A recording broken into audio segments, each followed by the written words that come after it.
ونصلی علی رسولہ الکریم اما بعد۔ میرے واجب الاحترام دوستو،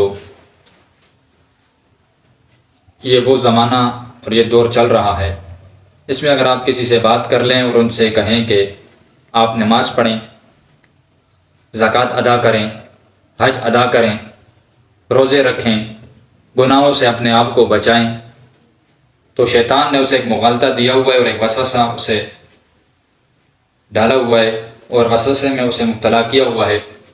تو آگے سے کیا کہتا ہے کہ میری اس عبادت کا اللہ کو فائدہ کیا ہے؟ میں نماز پڑھوں گا تو میری نماز پڑھنے کا اللہ کو بھی فائدہ ہے، یا میں نہ پڑھوں تو کوئی اللہ کو نقصان ہے، یا میں گناہ کروں تو میرے اس گناہ سے اللہ کو کوئی نقصان ہوتا ہے؟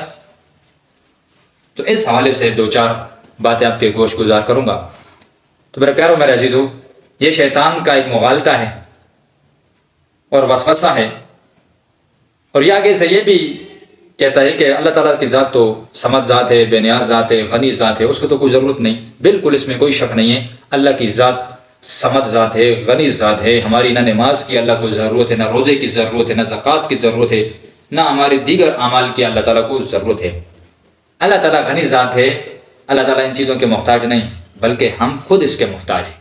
یہ آدمی خود سمجھ لے تو کیوں غنی ہو رہا ہے اس سے؟ کیا تو یہ نہیں چاہتا کہ تو جنت میں چلا جائے؟ کیا تو یہ نہیں چاہتا کہ تو گناہوں سے بچ کے اور جنت میں جا کر عیش و آرام والی زندگی گزار لے، جہنم سے بچ جائے، سزاؤں سے بچ جائے؟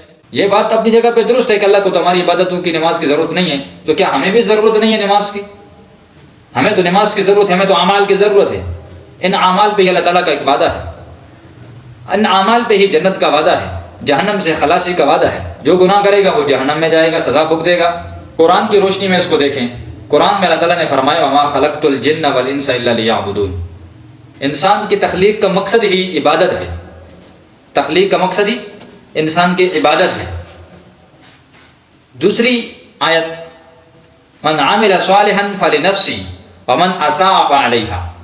نیک عمل کرے گا خود اپنی ذات کے لیے فائدہ اٹھائے گا، برا عمل کرے گا تو برائی بھی اسی کے اوپر اثر انداز ہوگی۔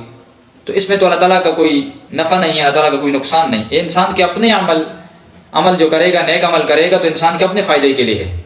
کوئی گناہ کا کام کرے گا تو اس کی سزا انسان کو ہی ملے گی، نفع بھی انسان کا ہے، نقصان بھی انسان کا۔ حدیث میں حضور علیہ السلام نے فرمایا مثل الذی یذکر ربہ والذی لا یذکر ربہ مثل الحی والمیت۔ جو آدمی اللہ تعالیٰ کا ذکر کرتا ہے اور جو نہیں کرتا، ان دونوں کی مثال زندہ اور مردہ کی سی ہے۔ جو ذکر کرتا ہے اس کا دل زندہ، اور جو ذکر نہیں کرتا اس کا دل مردہ۔ اس سے پتہ چلا جب انسان عبادت نہیں کرے گا، اللہ تعالیٰ کا ذکر نہیں کرے گا تو روحانی طور پر اس کی موت ہے، پھر انسان روحانی طور پر مر جائے گا۔ عبادت یہ ضروری ہے، اللہ کی بندگی یہ ضروری ہے۔ اور یہ شبہ کہ اللہ تعالیٰ کو میری عبادت کی کیا ضرورت، میری اس عبادت سے اللہ کا کیا نقصان، یہ تو ایسے ہی ہے کہ کوئی احمق بیوقوف آدمی ہو جسے ایک ڈاکٹر دوائی دے دے اور اسے کہے کہ یہ دوائی اپنے وقت پہ استعمال کرو تاکہ تمہیں صحت ملے، تم صحت یاب ہو جاؤ۔ تو وہ کہے کہ میں تو دوائی استعمال نہیں کرتا، اس سے میرے دوائی کھانے سے ڈاکٹر کو کیا فائدہ؟ تو سب کہیں گے کہ تو احمق ہے، تو بیوقوف ہے۔ ٹھیک ہے، تیرے دوائی کھانے سے ڈاکٹر کو فائدہ نہیں ہے، بلکہ خود تجھے ہی فائدہ ہوگا۔ اگر تو نہیں کھائے گا تو تجھے ہی نقصان ہوگا۔ ایسے ہی ایک طالب علم کو یونیورسٹی میں یا کسی مدرسے میں، کالج میں، اسکول میں پیپر دے دیا جائے تو وہ آگے سے کہے میں اس پیپر کو کیوں حل کروں؟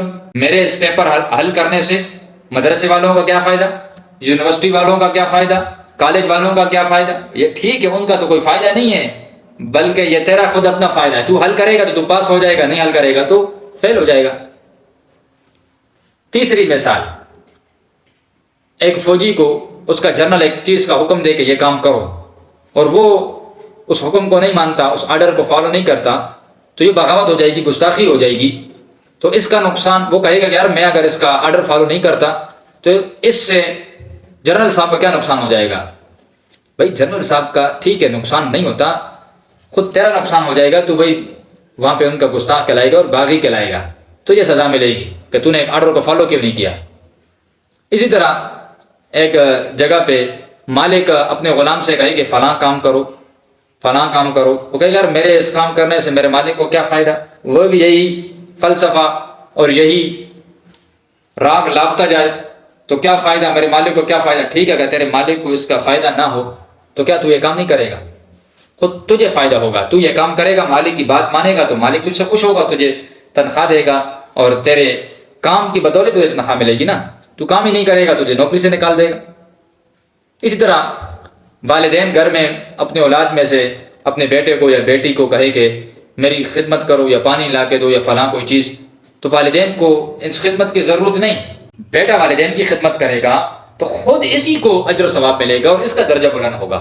تو لہٰذا یہ اصول کہ میری عبادت کرنے سے اللہ تعالیٰ کو کیا نفع ہوگا، اللہ تعالیٰ کو کیا نقصان ہوگا، یہ بالکل فضول سی بات ہے۔ یہ ایک بہانہ ہے عبادت نہ کرنے کا، یہ ایک سستی ہے۔ تو میرے پیاروں، میرے عزیزو، شیطان کے وسوسوں میں نہ آئیں، کسی مغالطے کا شکار نہ ہوئیے گا، اور اللہ تعالیٰ کی بندگی کیجیے، نماز، روزہ، زکوٰۃ، حج یہ ادا کیجیے، اور اس طرح گناہوں سے اپنے آپ کو محفوظ رکھیں۔ شیطان یہ وسوسہ ڈالے یا خود اپنے ذہن میں یہ وسوسہ اٹھے، نفس ڈالے، تو نفس کے وسوسے کا بھی شکار نہیں ہونا، نہ شیطان کے وسوسے کا شکار ہونا ہے، نہ اور کسی کے مغالطہ ڈالنے سے کہ وہ آپ سے کوئی سوال کرے کہ آپ کی عبادت سے اللہ کو کیا فائدہ۔ تو ظاہری بات ہے اللہ تعالیٰ کو فائدہ نہیں ہوگا، لیکن ہم عبادت کریں گے، اللہ ہم سے راضی ہوں گے، اللہ تعالیٰ جنت عطا فرمائیں گے۔ اگر ایک آدمی گناہ کرے گا، نافرمانی کرے گا، اللہ تعالیٰ ناراض ہوں گے، پھر اللہ تعالیٰ کی طرف سے جہنم ملے گی، سزائیں ملیں گی۔ تو اللہ تعالیٰ ہمیں جنت عطا فرمائے بغیر حساب کتاب کے، اور جہنم سے اللہ تعالیٰ ہمیں اپنے فضل و کرم سے محفوظ فرمائے۔ وآخر دعوانا ان الحمد للہ رب العالمین۔